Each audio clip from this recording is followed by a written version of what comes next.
कल मैंने रिजोल्यूशन पढ़ाया था, हो जाएगी प्रैक्टिस और हो जाएगी जब और उसका इस्तेमाल करेंगे और आ जाएगी। अच्छा एक नया टॉपिक लेते हैं, टॉपिक है position vector. Position vector, position vector.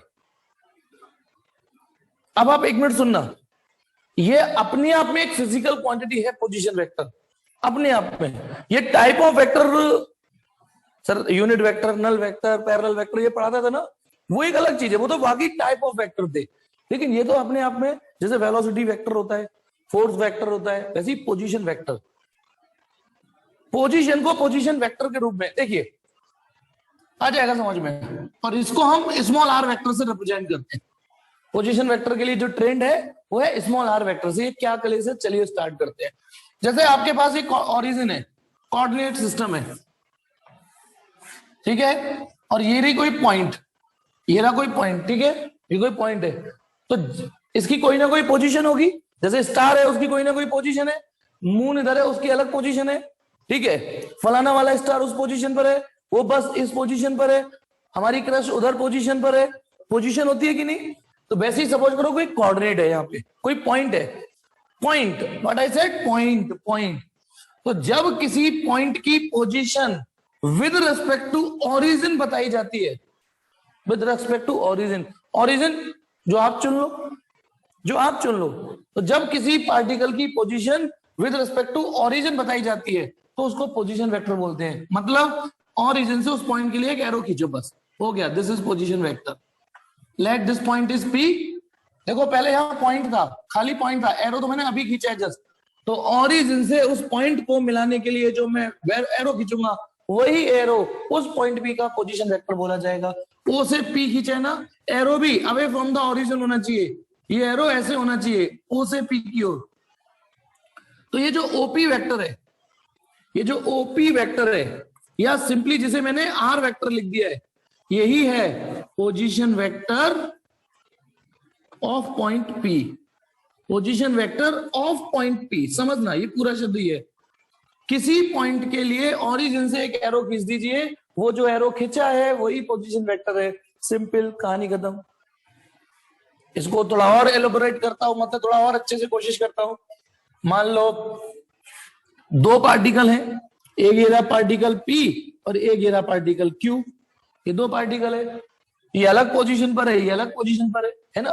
मान लो ओरिजिन यही है, तो ओरिजिन से इसकी पोजीशन अलग है, इसकी अलग है। तो ओरिजिन से जब मैं ऐसे करके एरो खींचूंगा तो ये वाला वेक्टर पॉइंट P का पोजीशन वेक्टर है, और ऐसे करके खींचूंगा तो ये पॉइंट Q का पोजीशन वेक्टर है।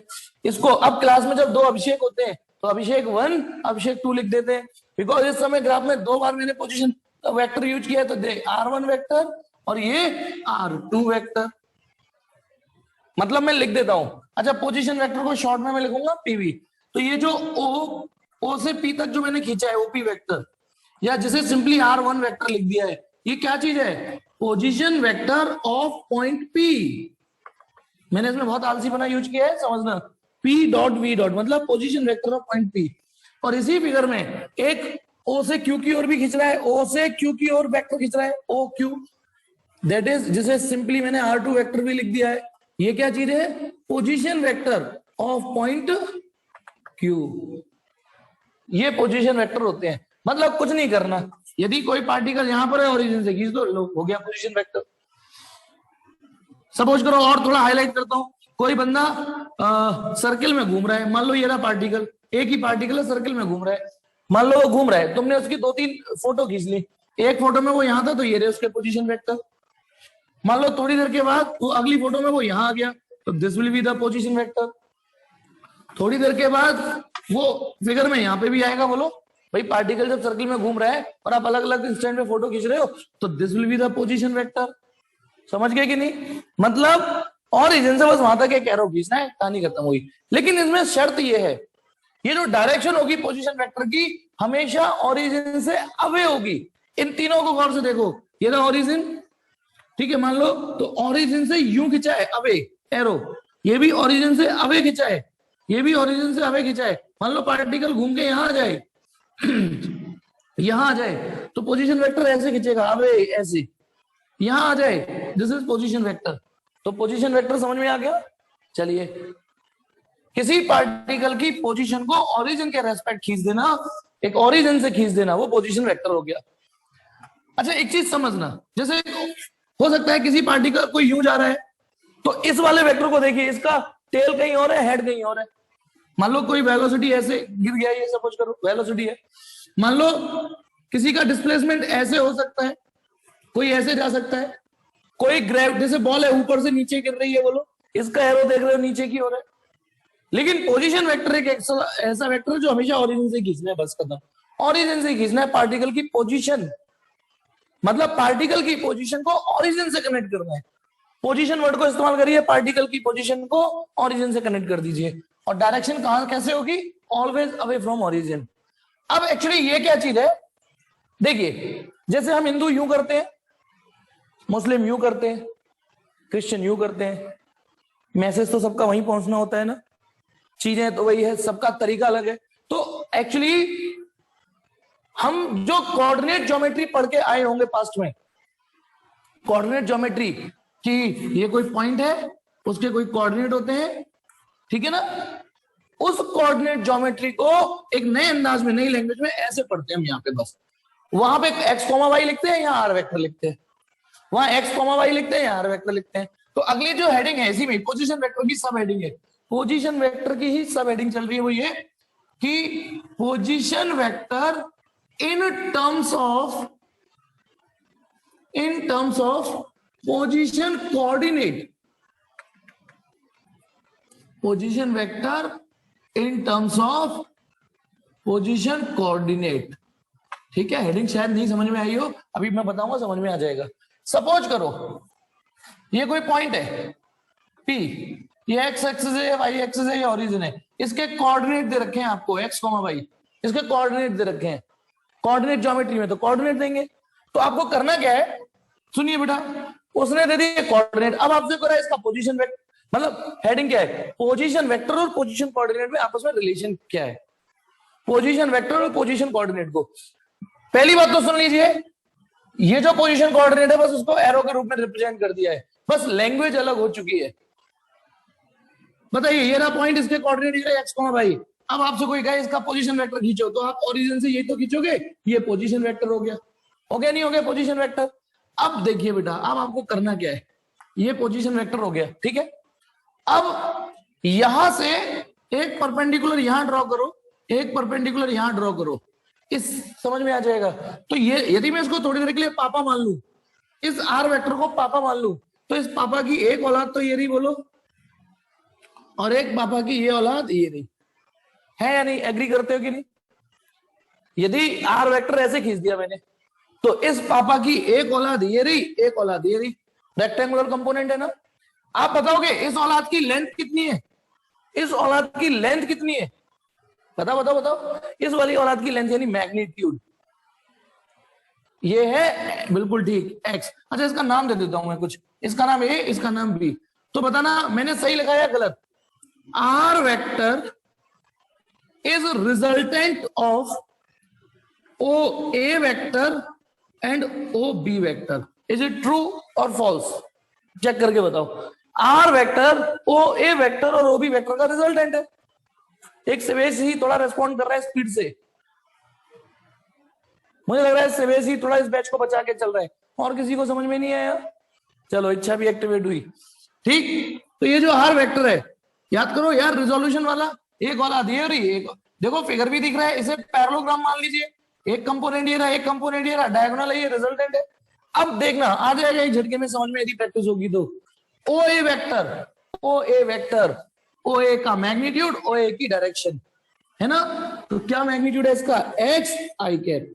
तसल्ली से सोच लीजिए, कोई जल्दबाजी नहीं है। देखो बेटा, यदि खाली ओ, एक बार और बता देता हूं, कल बताया था मैंने, खाली ओ ए लिखना हो तो आप एक्स लिखोगे क्योंकि कोऑर्डिनेट दे रखे हैं। लेकिन जब ओ ए वेक्टर लिख रहा है, दूल्हे पे सेहरा लगा दिया, तो तुम्हें इधर भी तो डायरेक्शन लिखनी पड़ेगी। ओ ए की वैल्यू एक्स है, ओ ए की लेंथ, लेकिन ओ ए वेक्टर एक्स, और ये वेक्टर किस दिशा में है, आई कैप की ओर। तो ओ ए वेक्टर आई एक्स आई कैप है।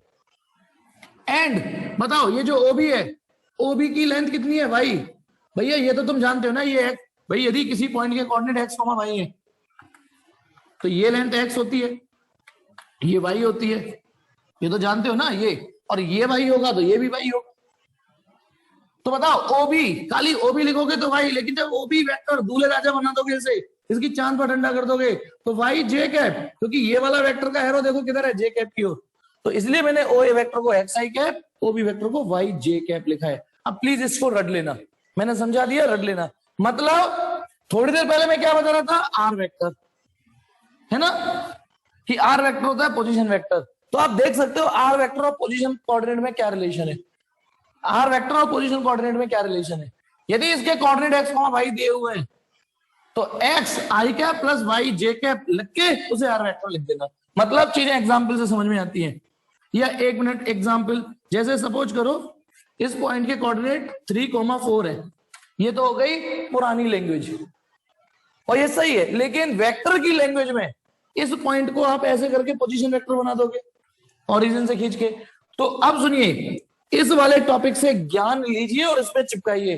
तो आर वेक्टर को कैसे लिखोगे पोजीशन कोऑर्डिनेट के टर्म में, किसी भी पोजीशन वेक्टर को एक्स आई कैप प्लस वाई जे कैप, यानी 3 जो एक्स कोऑर्डिनेट हो उसके साथ आई कैप लगा देना प्लस वाई जे कैप, ये चीज है। मतलब ये हो गई हमारी नई लैंग्वेज। इस लैंग्वेज में कोऑर्डिनेट को ऐसे लिखा जाता है, बस ऐसे समझ लो। हमारी जो आज की लैंग्वेज, जो वेक्टर की लैंग्वेज है, उसमें कोऑर्डिनेट को खाली 3,4 नहीं लिखा जाता, जब उसे वेक्टर धर्म में आना पड़ता है तो उसे 3i प्लस 4j। सिमिलरली एक चीज यहां पे क्लियर कर दूं, एक बहुत शानदार थ्योरम है ना, एल्बर्ट ऋतुराज वार्ष्णेय ने दी है, क्या नाम है उस थ्योरम का, सिमिलरली थ्योरम, कि यदि किसी के कोऑर्डिनेट सपोज करो ऐसे करके, एक्स एक्सिस भी एक्शन में है, वाई भी और जेड भी, सपोज करो किसी पॉइंट के कोऑर्डिनेट, अब ये 3D में आपको फील कर पाओ तो कर लेना, लेकिन कोई बात नहीं, 3,4,5 है कोऑर्डिनेट, मान लो किसी पॉइंट के कोऑर्डिनेट, किसी पॉइंट के कोऑर्डिनेट, और ये था पॉइंट, ठीक है, और आपको फील करना है तो मैं डिब्बा बना देता हूं तो और अच्छे से फील हो जाएगा, शायद हो ही जाएगा, थोड़ी सी मेहनत मैं कर लेता हूं, ठीक है। ये एक मैंने डिब्बा, ये रही X Y Z, this is X axis, this is Y axis, this is, मान लो इस पॉइंट के कोऑर्डिनेट, इस पॉइंट के कोऑर्डिनेट 3,4,5 है, इस पॉइंट के कोऑर्डिनेट, इस पॉइंट के, ठीक है, 3,4, और ओरिजिन, अब इसका पोजीशन वेक्टर खींचना है तो ओरिजिन से इसको मिला देना, दिस इज आर वेक्टर।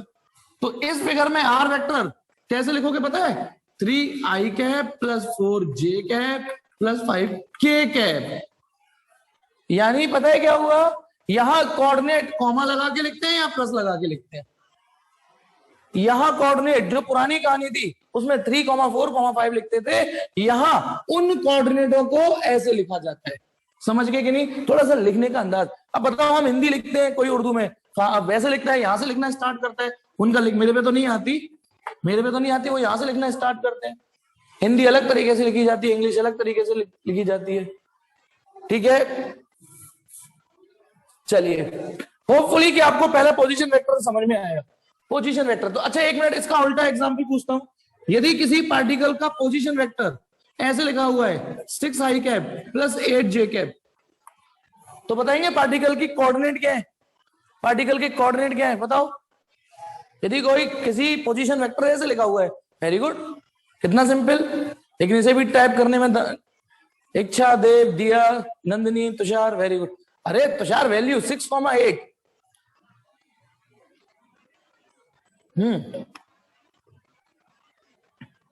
मैंने इसका उल्टा क्वेश्चन पूछ लिया कि यदि किसी के पोजीशन वेक्टर ऐसे लिखा हो, ठीक है, ऐसे लिखा हो, तो ये उसका एक्स जो आई के साथ लग रहा है वो एक्स कोऑर्डिनेट है, जो जे के साथ लग रहा है वो वाई कोऑर्डिनेट है, खत्म, ठीक है।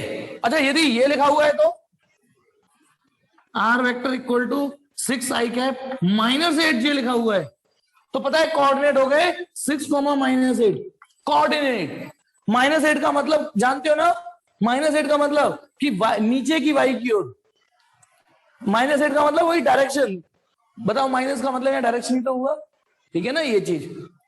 तो चलिए पहले तो यहां हम ऐसे सजाते हैं उस चीज को, एक छोटी सी, कहते हैं ना राई का पहाड़ बनाना, राई का एक तरीके से यही है, पहले ये राई है, ये राई है और ये पहाड़ है, हमने यार राई का पहाड़ बना के पढ़ते हैं, ऐसे समझ लो।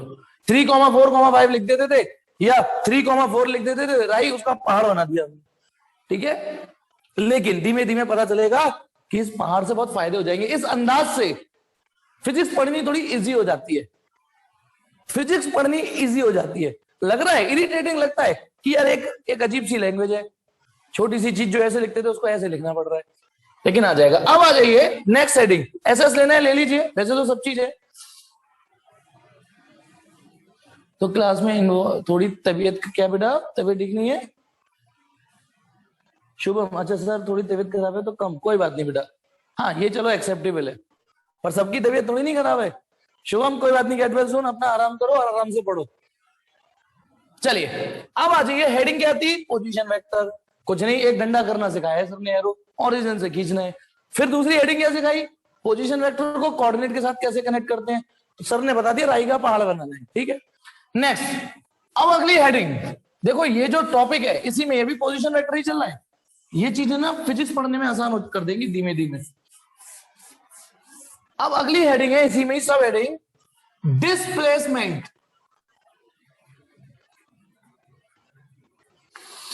वेक्टर। खाली डिस्प्लेसमेंट भी बोल सकते हो, जैसे खाली वेलोसिटी बोल दो, नहीं तो वेलोसिटी वेक्टर बोल दो, एक ही बात है। हम कभी कभी ना, जैसे आपको भी कभी नाम से, शुभम इधर आ, शुभम अग्रवाल जरूरी नहीं है पूरा ही बोले, कभी कभी शुभम से समझ में आ जाता है कि मुझे ही बुला रहे होंगे। डिस्प्लेसमेंट अपने आप में वेक्टर ही है, तो displacement vector in terms of position vector. Actually position vector ने जन्म ही डिस्प्लेसमेंट के लिए लिया है, ऐसे समझ लो। ये जो हमने राई का पहाड़ बनाना सीखा है ना, एक्चुअली पोजीशन वेक्टर की मदद से हम डिस्प्लेसमेंट वेक्टर को थोड़ा इजीली और पढ़ लेते हैं। देखिए क्या कहना चाह रहा हूं, हेडिंग भी नहीं समझ में आ रही होगी। मान लो ये कोई कोऑर्डिनेट सिस्टम है ना, एक पार्टिकल पी पे था इनिशियली, और उस समय at T equal to T1, और खिसक के यहां आ गया, पी से क्यू आ गया, और जब यहां पे आया तो समय हो चुका T इक्वल टू T2। पहले बताइए ये मैंने जो बोला समझ में आया? कंसीडर अ पार्टिकल जो पी से क्यू खिसक के आ गया, पी से क्यू खिसक के आ गया। जब वो पी पे था तो घड़ी में कुछ और बज रहे थे, T1 टिन, और जब वो क्यू पे आया तो घड़ी में कुछ और बज गया, यानी कुछ तो समय लगा। अब ये तो हम जानते हैं, यदि हमसे कोई पूछे कि इसका डिस्प्लेसमेंट बताओ, तो भैया डिस्प्लेसमेंट इसका पी क्यू वेक्टर होगा, नथिंग न्यू। पी से क्यू की ओर खींचेंगे क्योंकि इनिशियली वो पी पे था, फाइनली वो क्यू पे आया है, तो पी क्यू वेक्टर डायरेक्शन उसकी पी से क्यू होगी। चलिए ये तो डिस्प्लेसमेंट हो गया सर, आपने इसमें क्या पढ़ा दिया, पहले भी पढ़ चुके हैं हम। लेकिन हेडिंग क्या डली हुई है डिस्प्लेसमेंट वेक्टर के आगे? Displacement vector in terms of position vector. By chance आपको पी और क्यू के कोऑर्डिनेट दे रखे हो या पी और क्यू की पोजीशन दे रखी हो, तो बताइए यदि मैं ओरिजिन से ये वाला एरो खींच दूंगा, आप समझना बेटा फिगर को, ये तो इनिशियली ये था, अब मैं क्या कर रहा हूं, यहां से पी पे खींच दिया तो ये पी का पोजीशन वेक्टर है, और यहां से ये खींच दिया तो ये क्यू का पोजीशन वेक्टर है।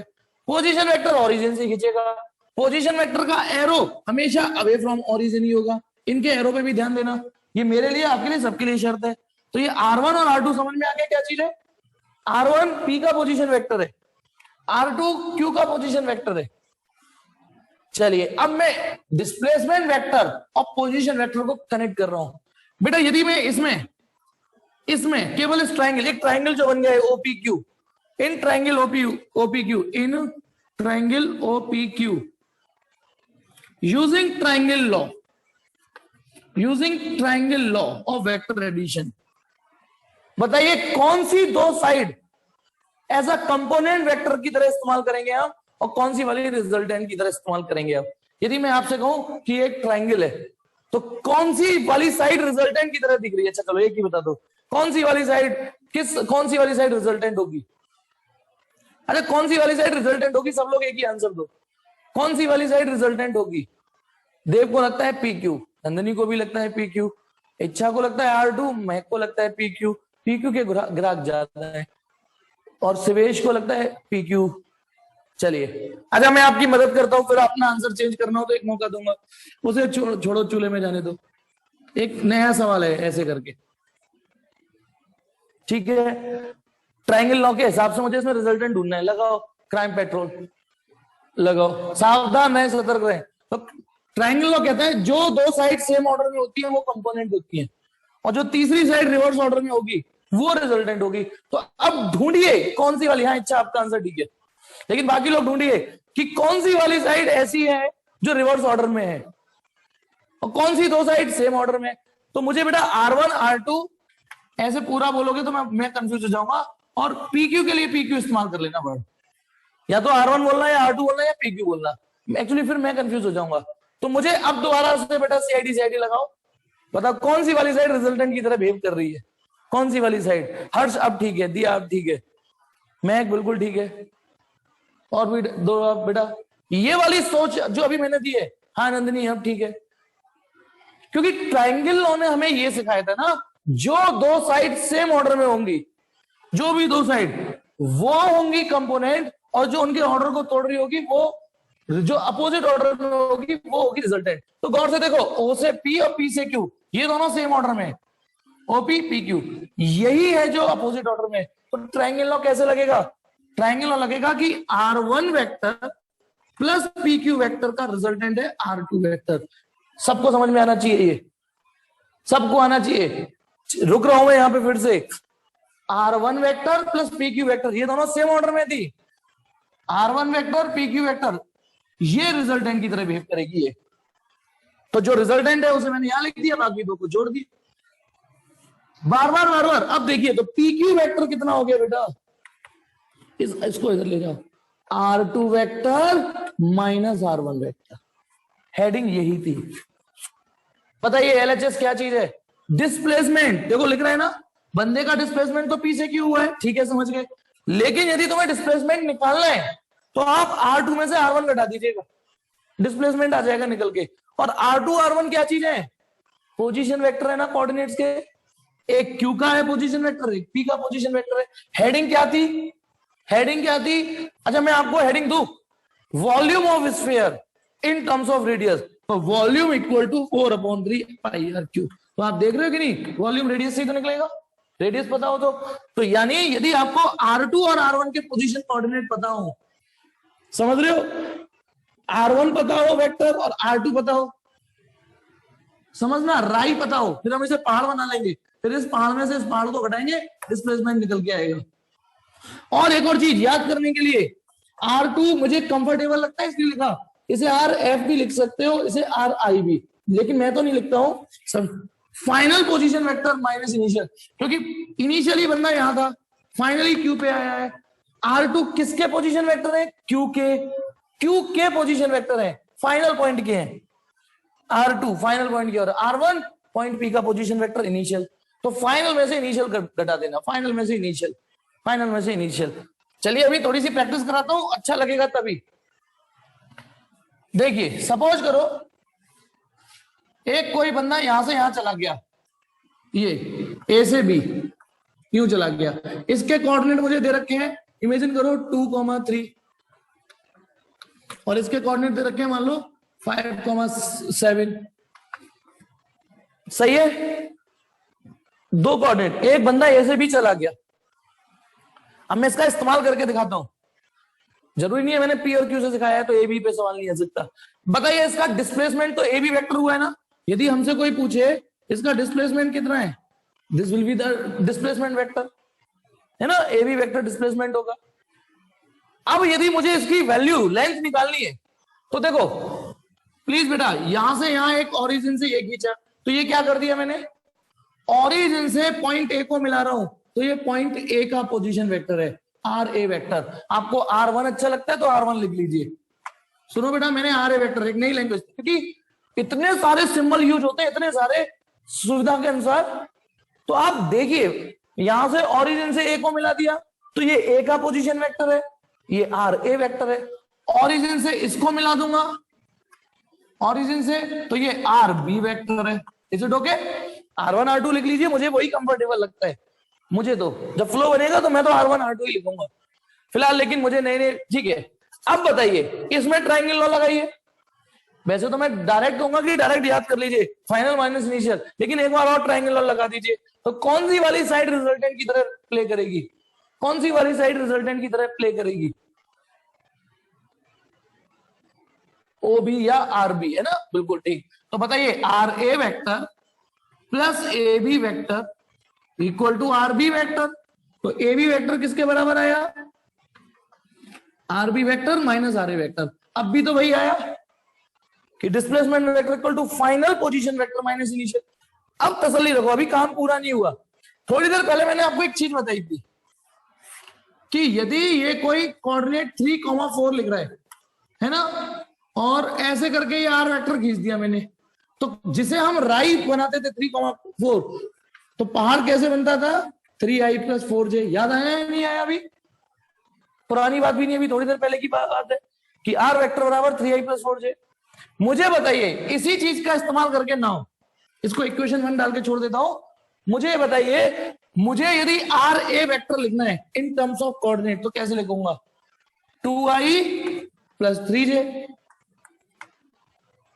और आर बी वेक्टर लिखना है, राई का पहाड़ बनाओ, 5i + 7j। होपफुली कि आपको समझ में आ गया, जिसके जैसे कोऑर्डिनेट उसकी वैसी पोजीशन वेक्टर। अब बताइए ए बी वेक्टर, इधर आ जाइए, तो ए बी वेक्टर कितना हुआ, ए बी वेक्टर मुझे आर बी में से आर ए घटाना पड़ेगा, तो इसमें से घटाऊं, आप समझ जाना, समझ जाओ तो हाँ कर देना, 3i + 4j। देखना बेटा समझ में आया है या नहीं? ये है हमारा डिस्प्लेसमेंट वेक्टर, ये है डिस्प्लेसमेंट वेक्टर। देखना समझ में आया या नहीं आया? ठीक है। अब सुनिए, यदि आपसे कोई इसकी लेंथ पूछे, लेंथ कितनी है, तो आप बताइए, ये हम बहुत पहले सीख चुके हैं कि कोई वेक्टर यदि ऐसा है और मुझे उसका मैग्नीट्यूड या लेंथ निकालनी है, तो डंडे, तो क्या होगा बोलो, मैग्नीट्यूड कैसे निकलता है, √3 का स्क्वायर + 4 का स्क्वायर। याद है या नहीं यार? 2 दिन हो गए इसको पिछले पढ़ते पढ़ते। अब इसको नॉर्मल वेक्टर की तरह ट्रीट करो। कोई भी वेक्टर यदि ऐसे लिखा हो तो उसका मैग्नीट्यूड कैसे निकालते हैं, उसका rx² + ry², तो वही कर दिया मैंने। तो लेंथ कितनी आई, 5। यानी ये जो ए बी वेक्टर है डिस्प्लेसमेंट वेक्टर, इसकी जो लेंथ होगी वो 5 यूनिट होगी, 5 यूनिट।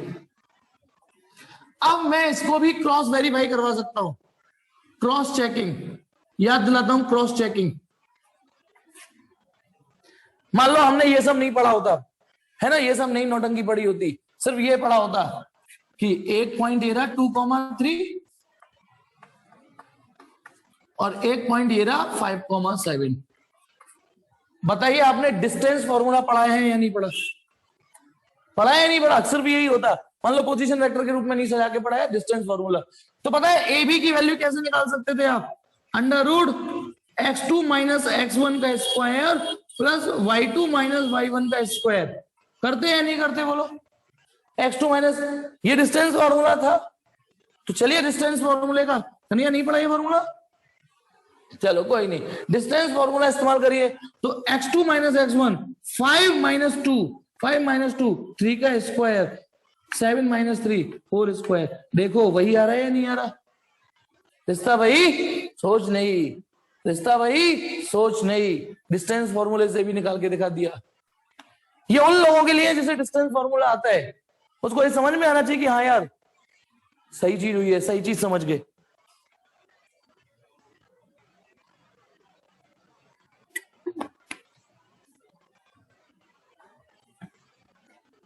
आया समझ में या नहीं आया? यहां तक हेडिंग समझ में आई या नहीं आई है अब, कि डिस्प्लेसमेंट को हम पोजीशन वेक्टर के टर्म में भी लिख सकते हैं।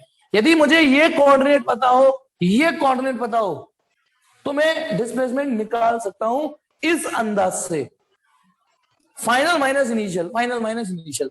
ऐसा लेना है तो ले लीजिए जल्दी से, टिक टिक 1, टिक टिक 2, 3, 4, 5। चलिए अगेन इसी में मान लो यही फिगर कंटिन्यू कर रहा हूं, हेडिंग में यही है, displacement in terms of position vector. मुझे बताइए इस बंदे का जो डिस्प्लेसमेंट हुआ है, हमने तो ऐसे लिखना सीखा है ना, ठीक है, आज उसको लैंग्वेज में पी क्यू वेक्टर लिख दिया है मैंने, पी क्यू वेक्टर, है ना। वो कितना निकला है, R2 - R1 वेक्टर। मैं तो यही कहूंगा, मैंने तो समझा दिया, अब जितनी जल्दी आप रट सकते हो, मैंने समझा दिया, अब जितनी जल्दी आप रट सकते हो इन कि डिस्प्लेसमेंट कैसे निकलता है, final minus initial position vector. चलिए ये तो मैंने मिटा के उसकी समरी लिख दी।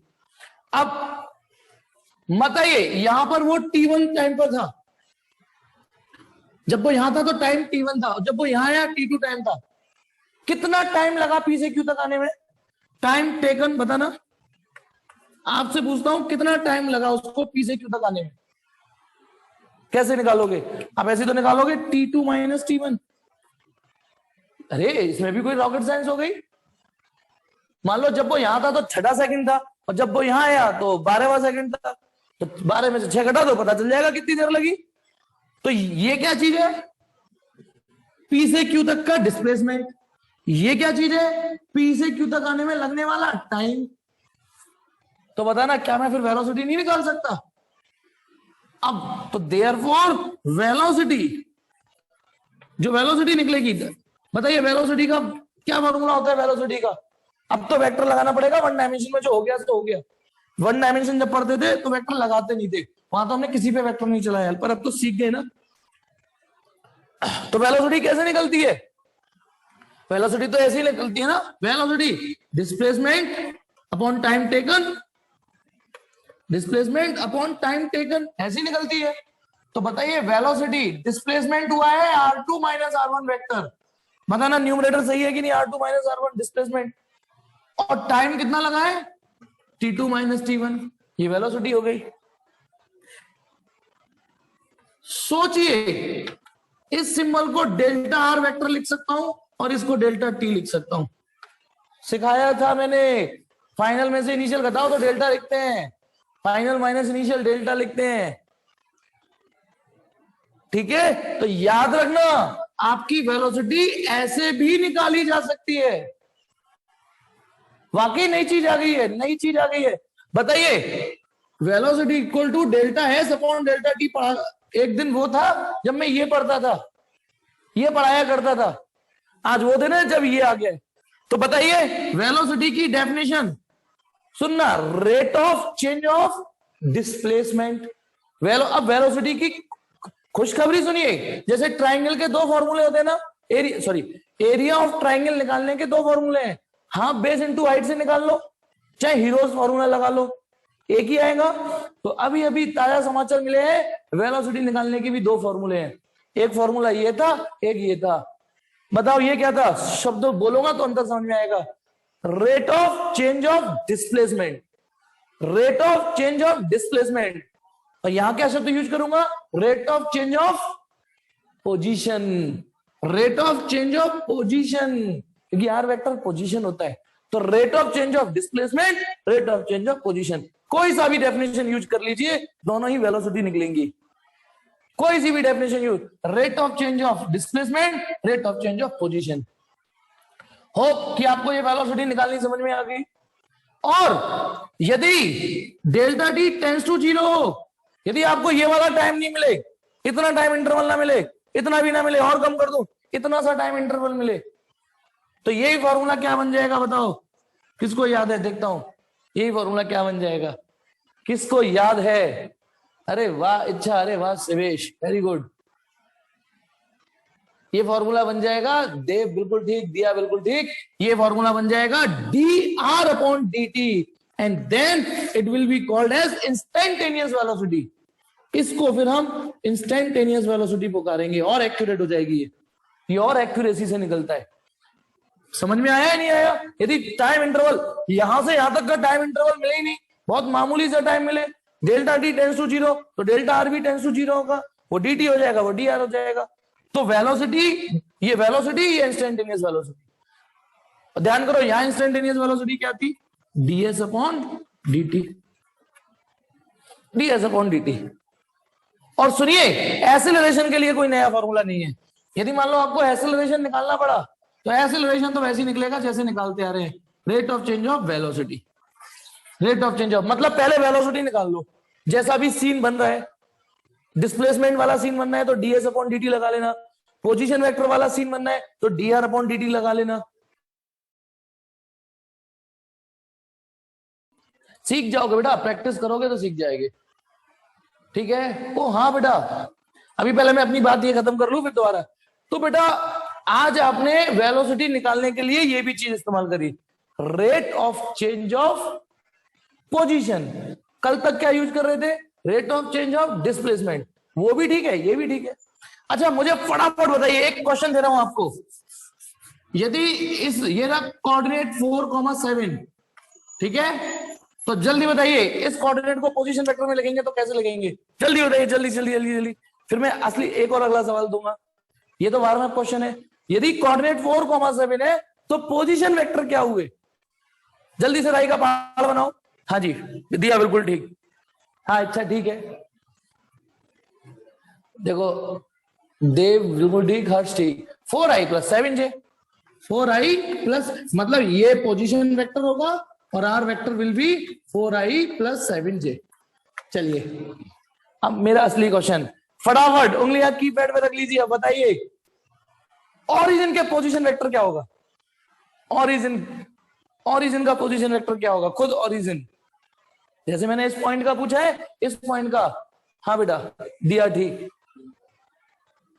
ओरिजिन का पोजीशन वेक्टर, हर्ष ठीक।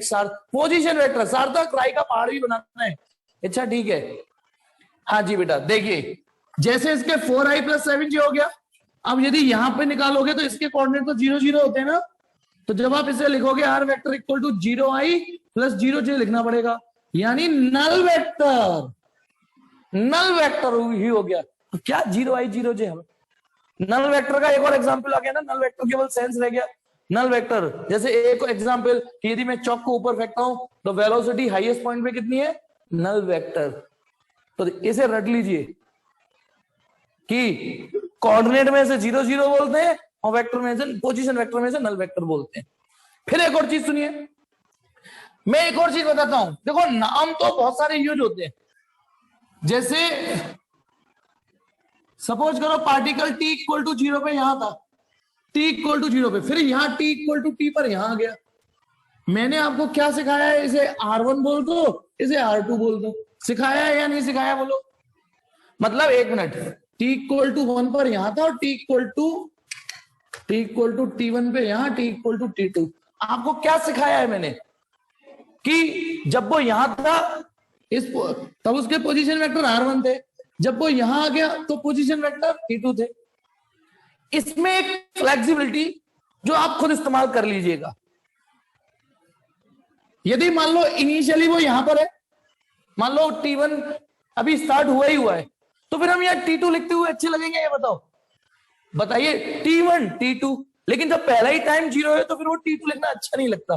फिर क्या लिखेंगे यहाँ पे? फिर खाली t लिखा रहने देते हैं।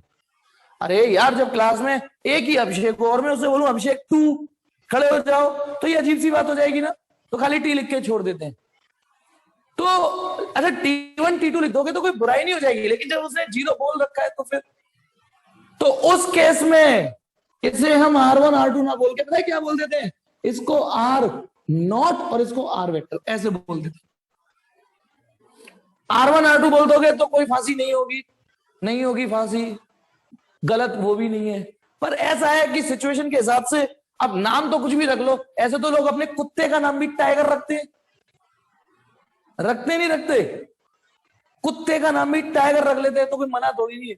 तो तुम R1 R2 रख लोगे तो कोई मना नहीं है। लेकिन मैं आपको एक ऑप्शन बता रहा हूं, जब आप बुक्स पढ़ोगे तो ये सिंबल भी इस्तेमाल हो जाते हैं। और बताता हूं, जैसे मैं v = u + at पढ़ाता हूं, मैं इसीलिए पढ़ाता हूं इस टोन में इसलिए पढ़ाता हूं क्योंकि बच्चा 9 से सीक्वेंस में पढ़ के आ रहा है। पर कुछ बुक्स में इसको v0 लिख देते हैं। इसको सुन लो तो बात लेकिन वही है ना, नाम बदलने से पढ़ने से थोड़ी नहीं फिजिक्स बदल जाएगी। कुछ लोग u ना बोल के v0 बोलते हैं। v0 मतलब velocity at t = 0 second, velocity at t = 0 second, और 0 सेकंड जो वेलोसिटी होती है वो इनिशियली होती है। तो कोई किसी को ये सिंबल अच्छा लगता है, किसी को ये अच्छा लगता है। अब कोई राइट हैंडर होता है, कोई लेफ्ट हैंडर होता है ना, तो वैसे ही कोई यू लिखता है, कोई ये। तो इस चीज से फिजिक्स में भसड़ मत कर दीजिएगा प्लीज। तो मुझे ठीक है ना, अब आ जाइए, इन चीजों से फिजिक्स में नहीं चेंज होना चाहिए। कॉन्सेप्ट तो वही रहेगा, चाहे रामलाल यूज करे चाहे श्यामलाल। अब एक बढ़िया सा सवाल कराता हूं तो आपको लगेगा, एक नहीं दो सवाल फिर छोड़ दूंगा, ठीक है ना, फिर छोड़ दूंगा। 2 सवाल है, दोनों ही एनसीईआरटी के। दोनों एनसीईआरटी के और एक्सरसाइज के क्वेश्चन है। देखिए अब मैं ही करा देता हूं, पेज नंबर 87 यानी 87 बोलेंगे, पेज 87। ठीक है, सीन है क्वेश्चन नंबर 4.20, एक्सरसाइज का 4.20। वो कह रहा है the position of a particle is given by, position of particle is given as R vector equal to 3.0 लिख रहा है, मैं खाली 3 लिख दूं, T I cap minus 2t square R vector equal to 3 I cap plus 2t square J cap minus है sorry, और plus 4k cap metre. ये पोजीशन वेक्टर है। इसमें जो t घुसा हुआ है, देखो जहां पे t घुसा हुआ है t स्क्वायर, यहां पे भी तो था t, सॉरी 3t था बेटा, 3t। ये जो t है, ये t है थोड़ा बनाने में, और ये आई कैप है। ये t सेकंड में और r मीटर में। वो कह रहा है find v and a of the particle, velocity निकालिए और एक्सेलरेशन निकालिए। फिर कह रहा है what is the magnitude and direction of the velocity of the particle at t equal to 2 second. कोई नहीं, पहली बार है इसलिए ऐसा लग रहा होगा, पर बहुत आसान सवाल है ये। नई लैंग्वेज है तो नई लैंग्वेज सीखने में टाइम तो लगता है ना। ठीक, ये पोजीशन वेक्टर लिखा हुआ है। अब मुझे ये बताइए, पहले ये सवाल मैं डिस्प्लेसमेंट के टर्म में करता था, बताइए यदि डिस्प्लेसमेंट ऐसे लिखा होता simply 3t plus 4t square, मान लो डिस्प्लेसमेंट ऐसे लिखा होता जो मैंने पास में सवाल कराए हैं, तो इसका क्या मतलब होता था कि भैया डिस्प्लेसमेंट t पर डिपेंडेंट है। बताइए डिस्प्लेसमेंट t पर डिपेंड है या नहीं? और t एक ऐसी चीज है जो कभी रुक नहीं सकती, टिक टिक टिक टिक टिक टिक टिक टिक, t की वैल्यू 0 सेकंड भी होगी, 1 सेकंड भी होगी, 2 सेकंड। तो पता ना क्या मैंने ये डायलॉग सही बोला या गलत? t चेंज तो s चेंज। हाँ, इच्छा ने बिल्कुल एग्जैक्ट वर्ड बोल दिया जो मैंने बोला था कि s is a function of t। बताना मेरे को, ये बताइए t is a function of sorry t change तो s चेंज। तो इससे ये पता चल रहा है कि बंदा मोशन, अच्छा आपको क्या लगता है बंदा मोशन में है या नहीं? बंदा मोशन में है या नहीं है? इस इक्वेशन को देखते ही अपना इसके लिए बताइए, बंदा मोशन में है या रेस्ट में? बंदा मोशन में है या रेस्ट में? मोशन में। कैसे पता चला मोशन में? क्योंकि यहां टी चेंज और एस चेंज, टाइम के चेंज होने से यदि किसी बंदे की डिस्प्लेसमेंट चेंज हो जाती है तो वो मोशन में। तो सेम क्यों टेंशन ले रहे हो टी लगने से? आर यानी पोजीशन वेक्टर, टी माने टाइम, इसका मतलब कि आर टी पर डिपेंड है, आर टी पर डिपेंड है, यानी पोजीशन चेंज हो रही हो। जिसकी पोजीशन चेंज हो रही है वो मोशन में ही तो होगा। R is a function of T. और आर वेक्टर क्या है बताइए आपके लिए? Position vector. और भले एक चीज और बताता हूं, सिंस, चलिए 1 मिनट और पढ़िए इसमें गौर से। The position of the particle is given by this, ठीक है, where t is in second, ये find the velocity and acceleration of the particle. अब मुझे बताइए, आपको मैंने वेलोसिटी के लिए क्या फॉर्मूला बताया है? dr अपॉन dt बताया है या नहीं बताया? वेलोसिटी dr अपॉन dt, ठीक है, आज ही पढ़ा है कि velocity rate of change of displacement ही नहीं, rate of change of position से भी निकल जाती है। तो यहां आपको क्या करना है, d upon dt, R vector की वैल्यू लिख रहा हूं 3t I cap minus 2t square J cap plus 4k cap. अब यहां आपका डिफरेंशिएशन का स्किल चाहिए। बताइए जब 3t का, इसमें ध्यान रखना 3 और i कांस्टेंट है, केवल t का डिफरेंशिएशन होगा, तो t का डिफरेंशिएशन कितना होगा 1, तो ये आएगा 3i कैप। फिर डिफरेंशिएशन यहां पहुंचा दीजिए 2t square 4t J cap, और जब डिफरेंशिएशन यहां पहुंचेगा 0। नो डाउट यहां जो लोग डिफरेंशिएशन के वक्त नहीं थे उन्हें दिक्कत हुई होगी, उसमें मैं कुछ कर नहीं सकता ना। लेकिन जो डिफरेंशिएशन के वक्त पे थे, देख के बताइए डिफरेंशिएशन, और सिंपल लेवल का डिफरेंशिएशन है। देखो धीमे धीमे सिखाता हूं। जब ये d अपॉन dt 3t पे पहुंचा, केवल इस पे पहुंचा 3t आई कैप पर, सुनना, जब ये डिफरेंशिएशन इस पे पहुंचा होगा तो 3 आई कैप आगे होंगे बाहर, रह गया होगा d अपॉन dt किसका? t का। t का डिफरेंशिएशन 1 खत्म, तो 3 आई कैप रह गया नहीं रह गया? बस फिर ये डिफरेंशिएशन किस पे पहुंचा, D upon D T, 2t square पे भी पहुंच गए जे कैप, ये डिफरेंशिएशन यहां पे भी पहुंचा है। तो पता ना कांस्टेंट का डिफरेंशिएशन होता नहीं है, 2 और जे कैप बाहर हो गए, D upon D T T square, और टी स्क्वायर का डिफरेंशिएशन 2t।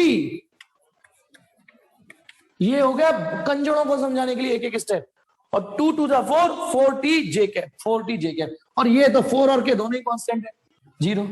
तो ये क्या निकाल दी मैंने, velocity 3i cap minus 4t J cap, ये है इंस्टेंटेनियस वेलोसिटी। तुम मुझे टी दो, मैं तुम्हें वेलोसिटी दूंगा। क्या बेटा, इंटीग्रेशन क्या करूं बता नहीं से। अब आज ये एक्सेलरेशन निकालते हैं। अब एक्सेलरेशन भी तो पूछा है, पहला सवाल कर रहे हैं ना पहला। अब एक्सेलरेशन कैसे निकलता है, वो डीवी अपॉन डी टी से निकलता है, acceleration D V upon D T से निकलता है। तो यानी अब मुझे वेलोसिटी को डिफरेंशिएट करना पड़ेगा। वेलोसिटी ये है, वेलोसिटी है 3i minus 4t J cap. अब बताइए, अब 3 और i दोनों कांस्टेंट है, डिफरेंशिएशन इसको उड़ा देगा 0 कैप, माइनस की जगह माइनस, ये तो उड़ा दिया, माइनस 4 जे बाहर आ जाएगा, 4 जे कैप। हाँ ध्यान रखना, ये मीटर पर सेकंड में है, ये मीटर पर सेकंड स्क्वायर। पल्ले पड़ा या नहीं पल्ले पड़ा, बोलो पल्ले पड़ा कि नहीं। पता है इसका क्या मतलब है, बंदे का एक्सेलरेशन सिर्फ नेगेटिव वाई डायरेक्शन में है, नेगेटिव वाई डायरेक्शन में एक्सेलरेटेड है बॉडी। चलिए ये तो वेलोसिटी निकाल दी और एक्सेलरेशन निकाल दिया। और अच्छा ये बताइए, एक्सेलरेशन आर कांस्टेंट है या वेरिएबल है, आर की वैल्यू इक्वेशन को देख के बताइए, कांस्टेंट है या वेरिएबल है। आर टी पर डिपेंड है, कांस्टेंट है या वेरिएबल है, वेरिएबल है आर। अच्छा वी को देख के बताइए, कांस्टेंट है या वेरिएबल है, वी को देख के बताइए, V 3i cap minus 4t cap J T T, ये भी वेरिएबल है। एक्सेलरेशन, अब एक्सेलरेशन बताओ कांस्टेंट है वेरिएबल है। हाँ जी, एक्सेलरेशन कांस्टेंट है, क्योंकि ये माइनस 4 जे कैप, सब कुछ तो कांस्टेंट है। अब इसमें अगला क्वेश्चन क्या पूछा था, उसने पूछा है what is the magnitude and direction of the velocity at t equal to 2 second. बताइए, स्फीयर में वॉल्यूम भी होता है, एरिया भी होता है। एरिया होता है 4 पाई आर स्क्वायर, वॉल्यूम होता है 4/3 पाई आर क्यूब। अब एरिया निकालना है तो एरिया का फॉर्मूला यूज करना पड़ेगा, वॉल्यूम निकालना है तो वॉल्यूम का फॉर्मूला यूज करना पड़ेगा। उसने पूछा है velocity at t equal to 2 second, ये पूछा है। तो ये रही ना वेलोसिटी, ये क्या कह रही है, तुम मुझे t दो मैं तुम्हें वेलोसिटी दूंगा, इसको नाम दे देता हूं 1। तो putting t equal to 2 second in equation 1, equation 1 में 2 डाल देता हूं, तो v इक्वल टू क्या आ गई निकल के, 3i कैप, हट रहा हूं मैं, माइनस 8 जे कैप, क्योंकि मीटर पर सेकंड। अच्छा ये वेलोसिटी इसकी परमानेंट नहीं है, परमानेंट ये वेलोसिटी नहीं है, और परमानेंट हो कैसी जाएगी, जिस सिस्टम में एक्सेलरेशन हो वो वेलोसिटी परमानेंट कैसे हो जाएगी। तो पता है, एक मिनट, वेलोसिटी कितनी निकली है इसकी, कितनी निकली थी, 3i कैप माइनस 8 जे कैप मीटर पर सेकंड, ये तो निकली है। ये वेलोसिटी परमानेंट नहीं है, तो एक सिंबल और यूज कर लेते हैं, वेलोसिटी एट या 2 सेकेंड, ऐसे भी मार देते हैं कि ये दूसरे सेकंड वेलोसिटी है, वरना ऐसे ऊपर भी लिख चुके हैं तो खाली ऐसे चल सकता है। बोलो यहां तक पल्ले पड़ा है या नहीं पल्ले पड़ा, पल्ले पड़ा है या नहीं पल्ले पड़ा। उसने पूछा था वेलोसिटी निकालो एक्सेलरेशन निकालो, जनरल वेलोसिटी जनरल एक्सेलरेशन। दूसरे वाले सवाल में वो स्पेसिफिक हो गया, उसने कहा नहीं दूसरे सेकंड ही निकालो वेलोसिटी, दूसरे सेकंड तो दूसरे सेकंड के लिए t2 डाल दिया। लेकिन पिक्चर अभी बाकी है, उसने बोला है कहां गया सवाल, हाँ अच्छा 4.21 आपके लिए होमवर्क में, कल आते ही इसे बताऊंगा मैं, ताकि एक सवाल आपके लिए भी तो होना चाहिए। उसने पूछा है what is the magnitude and direction of velocity.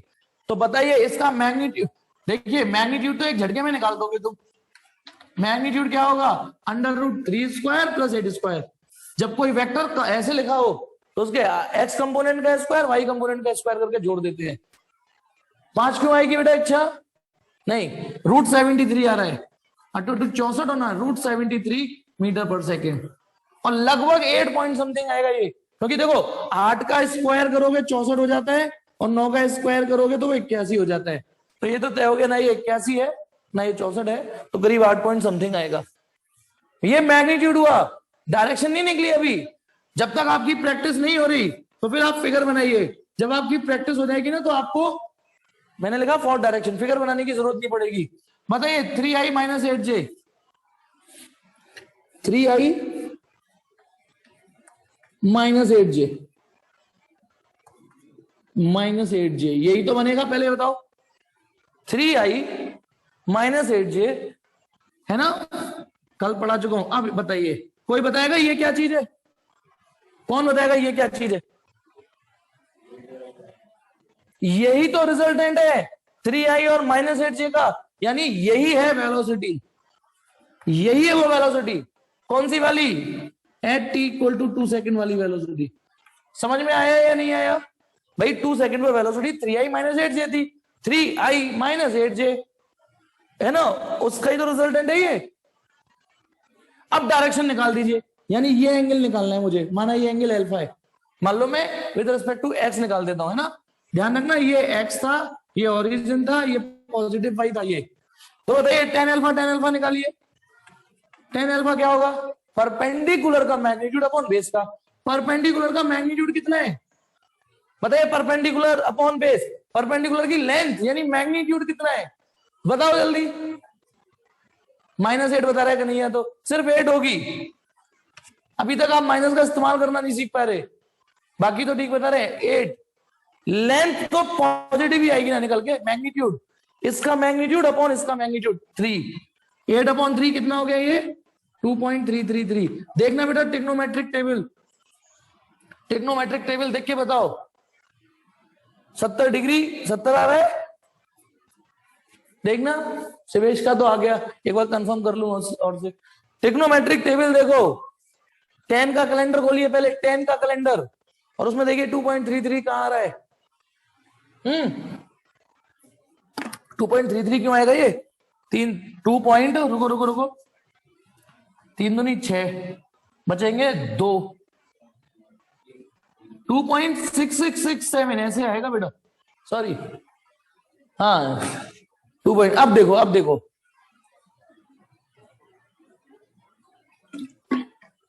यही आ रहा है बेटा। शुभम अल्फा बताइए, एक आध को और मैं कंफर्म कर लूं। जितने सवाल करोगे उतना आप रट पाओगे, समझ में सबके आ जाता है। मैं सब बोल रहा हूं, ये मास्टर हो वो भी मुझ जैसा मास्टर पढ़ाए तो बच्चा हिप्नोटाइज हो जाता है, सबको सब समझ में आने लगता है, करते सब भूल जाते हैं, सबके साथ होता है। This is a very common disease. कब दूर होगी ये? When you put your effort, ठीक है। और नैग नहीं, बहुत सारा पढ़ना होता है 11th में, बहुत सारा पढ़ना होता है 11th में। मैं पता है 11th और 12th में साइंस कौन जीत पाता है? मास्टर एक सवाल कराए, बच्चा उससे 10 गुना सवाल करे, एक के बदले 10 सवाल खुद करे।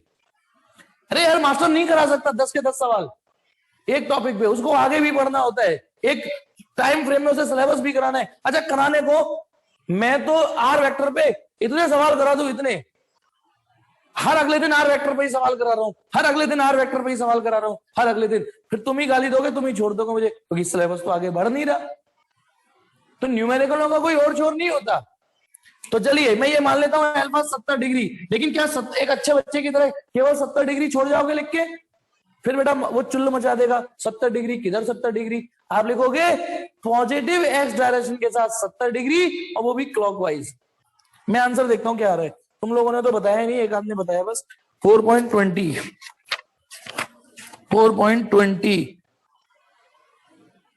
70 डिग्री विद एक्स एक्सिस, ठीक है। इसने भी पूरा नहीं लिखा आप, लेकिन क्लॉकवाइज जरूर लिखना। एक्सेलरेशन वेलोसिटी, और ये 8.54 आ रहा है। मैं कह रहा था ना ये कुछ समथिंग 8.54 मीटर पर सेकेंड। अब होमवर्क क्वेश्चन क्या है? अगला है, बुद्धि लगा लेना बेटा, अगले क्वेश्चन में जितनी कोशिश हो, नहीं तो मैं बता दूंगा, ठीक है। नहीं बेटा ये वाली रिकॉर्डिंग ग्रुप में क्यों शेयर करूंगा आप?